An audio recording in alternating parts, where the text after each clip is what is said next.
अरविंद केजरीवाल तो कह रहे हैं कि आपका पैसा कहां जा रहा है। मनरेगा का आपने पैसा कम कर दिया है, राज्यों को मिलने वाले टैक्स का पैसा कम कर दिया है, और आप राज्य सरकारें जो अपने तरीके से स्कीम चलाती है, रेवड़ी का जिसे आप कहते हैं, मुफ्त मुफ्त मुफ्त का कहते हैं, उस पर आप रोक लगाने की कोशिश कर रहे हैं। वो कह रहे हैं ये तो जन कल्याण है। मनोज जी,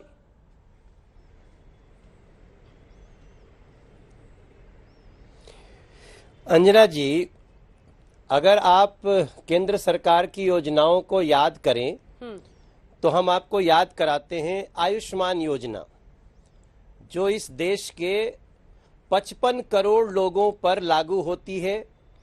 अगर उनके एक परिवार में उनका माता पिता, उनका बेटा बेटी, बहू, सास जो भी बीमार होता है उसको 5 लाख रुपए प्रति परिवार एक फ्री इलाज की व्यवस्था है। दिल्ली छोड़ करके हर लगभग लागू है, 1-2 राज्य और नहीं लागू कर रहे हैं। आप समझ लीजिए इसमें किसी व्यक्ति का नाम नहीं है, इसमें है कैटेगरी है। जो भी व्यक्ति उस कैटेगरी में आता है उसको आयुष्मान योजना मिलती है। उज्ज्वला स्कीम, हमने घर घर फ्री गैस जब देने की बात करी तो हिंदू हो, मुसलमान हो, सिख हो, ईसाई हो, इस आधार पे नहीं किया। हमने उसको एक गरीबी के आधार पे, सामाजिक स्टेटस के आधार पे किया। इसके बावजूद भी जब डीजल पेट्रोल की कीमतें आसमान छू रही थीं, तो सभी के लिए, ये नहीं सोच के कि उसको मनोज तिवारी डीजल भरवाएंगे या संजय सिंह डीजल भरवाएंगे, हमने सबको 2-2 बार 5 रुपया 10 रुपया प्रति लीटर, और तब भी हमने एक ही कैटेगरी रखी कि इस देश के तमाम लोगों को एक साथ देंगे। कैटेगरी बनाएंगे तो कैटेगरी का पालन करेंगे। लेकिन वहीं रेवड़ी शब्द जो आया है, हाँ। उसका एग्जाम्पल कहाँ मिलता है? कहाँ? इसी दिल्ली में कहा गया पानी माफ बिजली हाफ। अब आप ही बताइए कि क्या दिल्ली में पानी माफ है? 20,000 लीटर पानी माफ है। पानी सबका नहीं माफ है, और पानी के बड़े बड़े बिल आते हैं। कहा क्या गया था? पानी माफ बिजली हाफ। 400 यूनिट तक लोगों का हाफ है।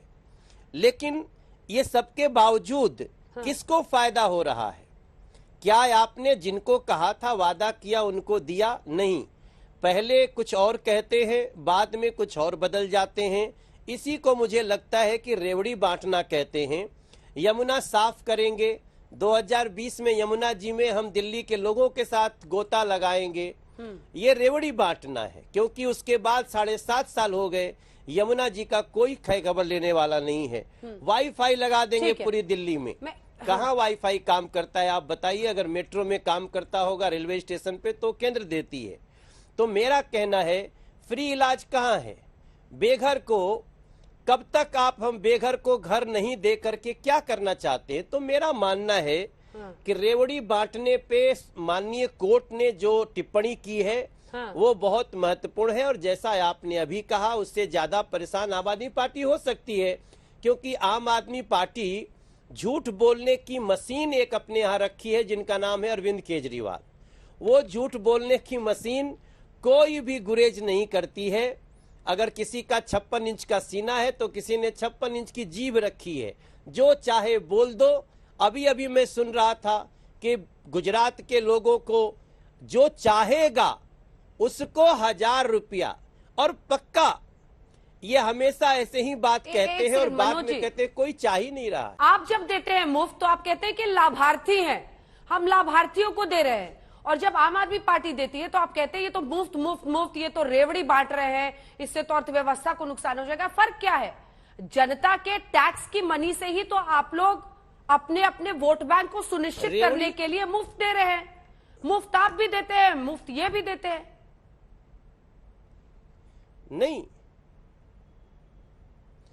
हमारी बात को आप समझ सकते हैं। रेवड़ी बांटना मतलब झूठ बोलना, झूठी बात कहना। अगर सारी बातें जो बोली हैं अरविंद केजरीवाल जी ने, अगर वो सत्य है तो फिर मनोज तिवारी को आज ही इस्तीफा करा लीजिए। मनोज तिवारी को सांसद रहने का कोई अधिकार नहीं है। मैं जितनी बातें कह रहा हूं, पानी माफ है दिल्ली में, सबका पानी माफ है, सबकी बिजली हाफ है, वाईफाई लगा हुआ है, फ्री इलाज मिलता है, यमुना जी साफ है। ये रेवड़ी बांटना कब तक चलेगा, ये मेरा कहना है। हॉस्पिटल में आपके बच्चे इलाज नहीं कराएंगे, आपको खांसी भी होगी तो 5 स्टार में जाएंगे। ठीक है संजय जी, जवाब दीजिए, तमाम आरोपों का जवाब दीजिए। कह रहे हैं आप ठग रहे हैं जनता को, और ये जो रेवड़ी आप बांट रहे हैं उससे देश का नुकसान हो रहा है। और पीएम जी ने जो कहा है उस पर भी, और अभी कुछ ही देर पहले बीजेपी की तरफ से प्रेस कॉन्फ्रेंस करके बताया गया है उन्होंने कोई भी बजट में पैसे की कमी नहीं की है, वो ये दावा कर रहे हैं मनरेगा में। देखिए, पहली बात तो मनोज तिवारी जी ने एक बात बहुत अच्छी कही कि ये पैसा जनता का पैसा है। बहुत अच्छी बात है, आप भी यही बात कह रही हैं कि ये जनता का पैसा है, और हम सारे लोग, पूरे देश के लोग ये मानते हैं कि सरकार के पास जो पैसा आता है वो जनता का पैसा है, वो किसी का निजी पैसा नहीं है। अंजना ओम कश्यप जी भी जो तनख्वाह पाती हैं वो बैंक में जमा करती हैं, और जो सामान खरीदती हैं उस पर सरकार को टैक्स देती हैं। एक गरीब आदमी मजदूर, मनरेगा का मजदूर, जब वो भी सामान खरीदता है, साबुन खरीदता है, आटा खरीदता है, दाल खरीदता है, चावल खरीदता है, तो सब चीजों पे आपने टैक्स लगा दिया तो सरकार को टैक्स देता है। उसके घर में जो बचत होती है, छोटा व्यापारी हो, रेडी वाला हो, कर्मचारी हो, सेना का जवान हो, तो वो बैंक में पैसा, अपनी बचत का पैसा बैंक में जमा करता है। दो तरह की अर्थव्यवस्था है। एक मोदी सरकार का मॉडल है, आदरणीय प्रधानमंत्री जी जो मुफ्त की रेवड़ी, और ये पूरे के पूरे भारतीय जनता पार्टी के नेता और सांसद, वोट लेना होता है तो हाथ जोड़कर कहते हैं सब कुछ देंगे, और बाद में मुफ्त की रेवड़ी कह के जनता को जो अपमानित कर रहे हैं, उसकी हकीकत पूरे देश को पता चलना चाहिए। और ये हकीकत क्या है, ये आरटीआई का जवाब है और आरटीआई की खबर भी है। ये आरटीआई में दी गई जानकारी है, 11 लाख करोड़ रुपए चंद पूंजीपतियों का माफ किया है अंजना ओम कश्यप जी इन लोगों ने। कितना? 11 लाख करोड़ रुपए। जीरो लगाते लगाते आप थक जाएंगी।